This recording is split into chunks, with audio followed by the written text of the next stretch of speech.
On the first day of September 1939, the streets of Berlin carried an unusual stillness, even though the city was awake before dawn.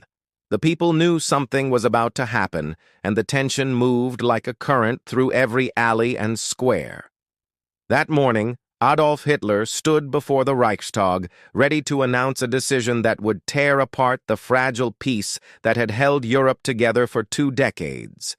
His voice would not tremble, his words would not suggest uncertainty. This was the day he would tell the world that Germany was at war with Poland, and the path ahead would not stop at the Polish border. As the speech began, the German radio network carried his voice to every household. Every sentence was measured and sharp, crafted to convey both grievance and resolve. He accused Poland of violating German sovereignty and mistreating ethnic Germans in territories lost after the Treaty of Versailles. His tone carried an air of inevitability, as if this war had been waiting for its moment and the time had come. The men in the audience listened with the understanding that orders would follow, and that those orders would demand absolute loyalty. In Warsaw, the news reached government offices almost instantly. Polish military leaders gathered in urgent meetings, knowing that German forces had already crossed the border hours before the announcement. The clash of steel and the roar of aircraft were already part of the reality on the ground. Families rushed to gather supplies, unsure of where the fighting would spread. The city was alive with fear, but also with defiance. Poland had known foreign invasions before, and many believed they could resist again. In London, Prime Minister Neville Chamberlain listened to reports with growing alarm. The British government had promised to defend Poland if it were attacked, and the moment of decision had arrived. The weight of another war so soon after the horrors of the First World War was almost unbearable for a nation still recovering from the last conflict. Yet the moral and political cost of ignoring aggression was clear. Britain was not ready for war, but it could not turn away. In Paris, the French leadership faced the same grim reality. The alliance with Poland meant that France, too, would be drawn into the conflict.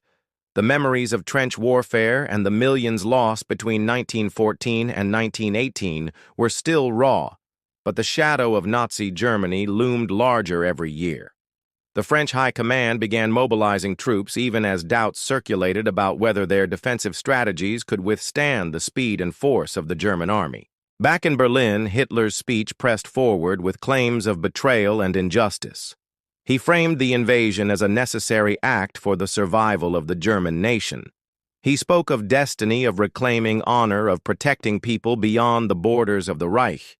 His rhetoric was designed to ignite both pride and fear, binding his audience to his vision of a Germany that would no longer be constrained by treaties signed in weakness. For ordinary Germans listening at home, the announcement meant uncertainty about their own future.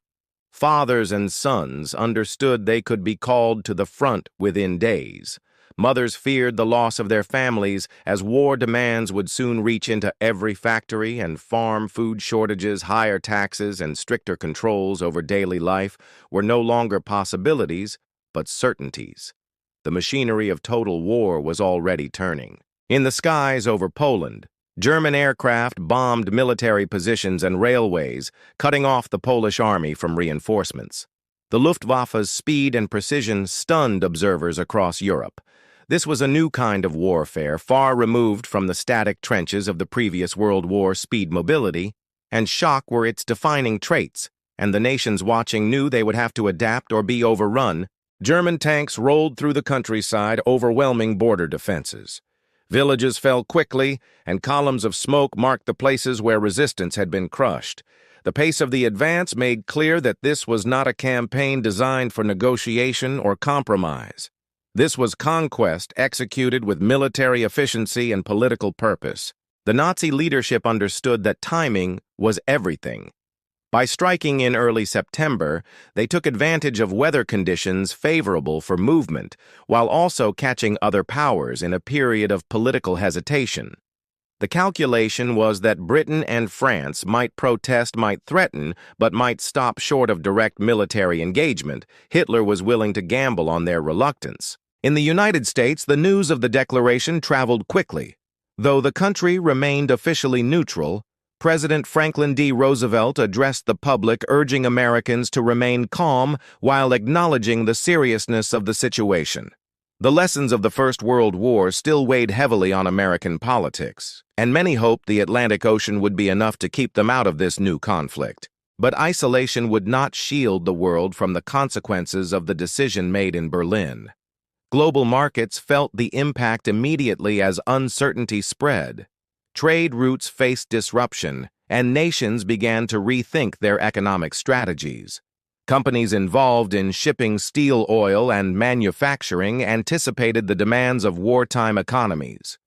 This was not just a European crisis, but a shift in the entire global order. For the German military, this moment had been years in the making. Rearmament programs that openly defied the Treaty of Versailles had transformed the army into a force capable of rapid, large-scale operations. Industrial powerhouses like Krupp and IG Farben had been feeding resources into the war machine, ensuring that when the order came, there would be no delay in execution. Poland, however, was not without allies and not without resolve. As the invasion deepened, the Polish army mounted counterattacks and defended key cities. Civilians joined in the defense-building barricades and organizing supply lines. Even as the German forces pushed forward, the spirit of resistance refused to break. This would become a symbol of defiance that echoed long after the first shots were fired. The streets of European capitals buzzed with rumors and conflicting reports. Was this the beginning of a limited war, or the opening move of a far greater catastrophe? No one could say for certain, but diplomats and military leaders alike understood that the odds of containment were shrinking with every passing hour. The alliances that had been signed in the hope of preventing such a disaster were now pulling more nations toward the front lines. In Berlin, Nazi propaganda was already in full motion. Newspapers printed headlines framing Germany as the victim of aggression, while film reels captured images of soldiers as heroic liberators. The control over public perception was as critical as control over territory. Hitler knew that sustaining morale at home would be just as important as victories abroad. For those who opposed the regime inside Germany, this was a day of deep dread. They knew that war would tighten the regime's grip on every aspect of life. Dissent would become even more dangerous. Surveillance arrests and disappearances would rise under the cover of wartime necessity. The space for resistance within the country was closing rapidly. As the first day of September drew toward evening, the German advance showed no sign of slowing. Bridges were taken intact, rail lines secured, and supply convoys moved forward without serious disruption. The Polish government prepared for the possibility of relocating to avoid capture. The message was clear. This was not a short engagement, but the opening of a campaign designed to dismantle the Polish state. In Britain, Chamberlain prepared to address the nation. The choice before him was stark: honor commitments to Poland and risk plunging Britain into war, or step back and watch the balance of power in Europe tilt entirely toward Nazi Germany. The next hours would determine whether the conflict remained between two nations or expanded into a world war. In Paris, similar decisions awaited. Leaders weighed the readiness of their forces against the cost of inaction. They understood that if Germany succeeded in Poland without consequence, France itself would be exposed. The urgency of the moment pressed on every conversation, every calculation. By nightfall, the borders of Poland were under full assault. The Blitzkrieg had begun, and with it a form of warfare that would redefine military strategy for decades to come. But even as the German war machine surged forward, there was one question no one could yet answer. How far would this conflict spread, and which nations would be drawn in before it was over? By the morning of September 2, 1939, the shock of the German invasion had already begun to ripple across the globe. In London, the streets were unusually quiet, as citizens crowded around radios listening for the announcement they knew was coming. The British government had issued an ultimatum to Germany demanding a withdrawal from Poland. The deadline was set and the clock was ticking. Each minute carried the weight of a century as people waited to hear if peace could somehow be salvaged or if war was inevitable. In Warsaw, the sound of air raid sirens became a constant presence. German aircraft struck at communication lines, fuel depots, and railways to sever the arteries of the Polish defense system. Civilians ran for shelter as bombs fell in the city center. The Polish military fought to regroup, but the speed of the assault left little room for coordinated resistance. Still, units held their ground in pockets, refusing to yield even when surrounded. In Paris, French leaders met in tense sessions at the Quai d'Orsay. Intelligence reports confirmed that the German offensive showed no signs of slowing. The promises made to Poland weighed heavily on the room. Breaking those commitments would destroy credibility in every alliance France had built since the last war. Yet moving forward meant sending soldiers into a conflict that could quickly consume the continent. The choice was narrowing by the hour. The German High Command was emboldened by early successes. Reports from the front described rapid advances, minimal casualties, and captured equipment that could be turned against Polish forces. Hitler received these updates with satisfaction, framing them as proof of the superiority of the Reich's strategy. The momentum seemed unstoppable, and with every kilometer gained, the cost of reversing the invasion grew higher. In Britain, Chamberlain prepared to speak before Parliament. His aides reminded him of the political and moral stakes involved. The memory of appeasement at Munich still lingered in the public mind, and allowing another act of unchecked aggression could be political suicide for the government. Outside the chamber, crowds gathered chanting in support of defending Poland. The mood was not yet unified, but the tide was turning. Across the Atlantic, the United States monitored the crisis with growing concern. President Roosevelt received updates from the State Department and the American ambassador in Europe. While the country remained committed to neutrality, the administration recognized that the collapse of Poland would strengthen Germany's position across the continent. The debate over whether to aid the Allies in some form had begun quietly but decisively. On the battlefield, the Polish counterattacks met fierce resistance. German armor and mechanized infantry coordinated with air support to crush these efforts before they could regain momentum. The Blitzkrieg was proving devastating, not just in its speed, but in the psychological shock it delivered.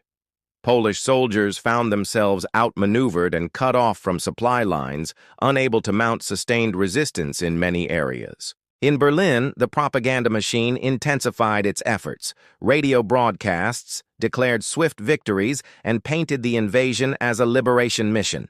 Newspapers carried headlines about reclaiming lost territories and protecting ethnic Germans. This narrative was designed to keep domestic opposition silent and to convince the wider world that Germany's actions were justified under international law. As night fell on September 2nd, uncertainty hung over Europe. The British ultimatum still stood unanswered. The French government was in constant communication with London, weighing the possibility of a joint declaration of war. In Warsaw, fires burned into the night as civilians struggled to rescue the wounded and salvage what little they could from the destruction. The city's resolve was strong, but its resources were dwindling fast. By the early hours of September 3rd, the answer from Berlin was clear. There would be no withdrawal from Poland. No negotiation to halt the offensive. Hitler had calculated that Britain and France would hesitate to act, that they would choose delay over confrontation. It was a miscalculation that would alter the course of history. That morning, Britain declared war on Germany. Chamberlain's voice carried across the airwaves, measured but heavy with the knowledge of what this meant for the nation. Within hours, France followed suit. The Second World War had begun in earnest, and the alliances that had been words on paper were now binding commitments on the battlefield. In German military headquarters, the news was met with mixed reactions. Some officers saw this as confirmation of the larger struggle they had always expected. Others feared the logistical nightmare of fighting on multiple fronts so soon after the campaign began, but orders were orders, and the offensive in Poland pressed forward without pause. For the people of Britain and France, the declarations of war were both a rallying call and a grim sentence. Industries began shifting to wartime production. Recruitment offices prepared for long lines and blackout drills were announced in cities that might soon face air raids. The civilian population understood that their lives had just changed completely. In Warsaw, the news brought a strange mix of relief and dread. Relief that the Allies had committed themselves to the fight. Dread at the knowledge that help would not arrive quickly enough to stop the devastation already underway. The Polish army continued to resist, but the weight of the German advance was crushing their lines faster than reinforcements could be organized. In Moscow, the Soviet leadership watched the unfolding war with cold calculation. The Molotov-Ribbentrop Pact, signed just weeks earlier, included secret protocols to divide Poland between Germany and the USSR. For the Soviets, the German invasion was only the first act in a plan that would soon bring their own forces into the conflict on terms advantageous to them. The global economic system began to shift under the pressure of war. Shipping routes were reevaluated, resources were redirected, and markets reacted to the uncertainty. Oil companies, steel manufacturers, and arms producers braced for the demands of a prolonged conflict. The scale of change was massive, and it touched industries far beyond the battlefield. Meanwhile, in Germany, dissent grew quieter. Fear of the Gestapo kept criticism behind closed doors. Families with sons in the military clung to the hope that the campaign would end quickly before the war spread further. But deep down, many suspected that this was only the beginning of something much larger and far more dangerous. By the middle of September, Poland's situation had become desperate. The German advance had cut deep into the country, splitting its defenses and isolating major cities.